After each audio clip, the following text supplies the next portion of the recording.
તમે ગમે એટલું વાંચો, લખો, બોલો, યાદ રાખો, ગોખો, ગુરુ કરો, શાસ્ત્ર ગમે તે, આના સિવાય બીજું કાંઈ નહીં.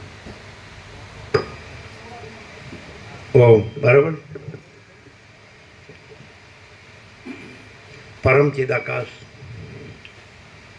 પરમ જ્યોતિ, અખંડ જ્યોતિ, અનંત, પૂર્ણ, પરમ ચિદાકાશ, પરમ શાંતિ, स्वयं सिद्ध, स्वयं प्रकाश, स्वयं पूर्ण, स्वस्वरूप, यही सब कुछ है, इसके सिवा कुछ नहीं है। शून्यभास, अनंत कोटि, महाकल्पो है ही नहीं। वशिष्ठ राम उत्पत्ति प्रकरण राउंड 39मो राउंड।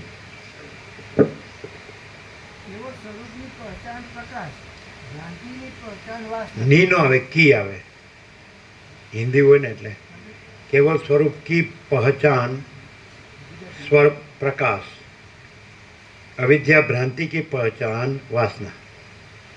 बोलो હવે તમારે ભણવા હોય ભણો શાસ્ત્ર, આપણે નથી ભણવા. અને જેટલું લેક્ચર કરો એટલા કરો.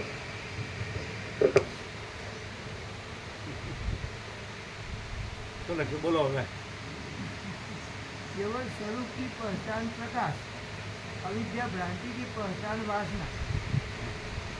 તમે ગમે એટલા ગુરુ કરો, ગમે એટલા શાસ્ત્રાભ્યાસ કરો, ગમે એટલું યાદ રાખો, ગમે એટલું બોલો, ગમે એટલું વાંચો, ગમે એટલું વિચારો, એ કાંઈ આપણે જાણતા નથી. આપણે કંઈ કર્યું નથી ને કરવું નથી, કરશું આપણે કોઈ જો હોય તો. હવે તો આ મગજમાં ગોટાળા વાળ્યા કરે. શબ્દ જાલમ મહારણ્યમ, કોઈ ગમે એટલા મગજમાં ગોટાળા વાળ્યા કરે. શબ્દ જાદુ મહારણ્યમ મિનિંગલેસ, એનો કોઈ અર્થ જ નથી. વાસના કાઢ નાખે એટલે પ્રકાશ તો છે જ. અનંત પ્રકાશ, અનંત આનંદ, અનંત શાંતિ. પ્રકાશનો ઉઘાડ અનંત પ્રકાશ, અનંત આનંદ, અનંત શાંતિ. સમજે? અને અવિદ્યા ભ્રાંતિનો ઉઘાડ વાસના છે ને જે, તો અવિદ્યા વાસના ચિત્ત અહમ જગત છે જ નહીં, હા હી નહીં. પ્રકાશનો ઉઘાડ એક્સપોઝ કહેવાય ને, તો પ્રકાશનો એક્સપોઝ ઉઘાડ અનંત પ્રકાશ, અનંત આનંદ, અનંત શાંતિ. અને વાસના અવિદ્યા ભ્રાંતિ, તો એનો ઉઘાડ અવિદ્યા વાસના ચિત્ત અહમ જગત હૈ હી નહીં. હિન્દીમાં લેવું તો હૈ હી નહીં, ગુજરાતીમાં લેવું તો છે જ નહીં. પછી તમારે જેમ કરો એમ કરો, તમે જીવો કે મરો, આમાં કોઈ ફેર પડતો નથી. બોલો કેમ છે? જે માણસ પ્રકાશ જીવતો હોય, તો એ સ્વયં પરમ ચિદાકાશ, પરમ જ્યોતિ, અખંડ જ્યોતિ. સમજાય છે?